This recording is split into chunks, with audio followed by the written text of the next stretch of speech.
గతంలో ఒకసారి మన సీనన్న నెక్స్ట్ ముఖ్యమంత్రి కేటీఆర్ అంటే కాదు నువ్వే ముఖ్యమంత్రి అని చెప్పిన నేను అన్ననా లేదా నువ్వే ముఖ్యమంత్రి అని చెప్పిన సరే ఆయన ఏ పార్టీలో ఉన్నది కానీ నేను ఒక బీసీగా కనెక్ట్ అయి చెప్పిన మాట ఒకటి బీసీలకు ఎక్కడ చిన్న అన్యాయం జరిగినా మనమంతా ఐక్యంగా ముందుకు పోవాల్సిందే ఈ కులగణన చేసిన తర్వాతనే స్థానిక సంస్థల ఎన్నికలు పెట్టాలి ఇది రాహుల్ గాంధీ గారి మాట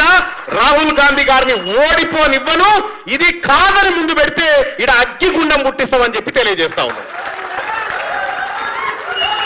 ఇది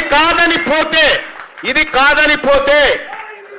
అగ్గిగుండం పుట్టిస్తాం ఇక్కడ మేము బిచ్చమడుకోవడానికి రాలే మీ తానికి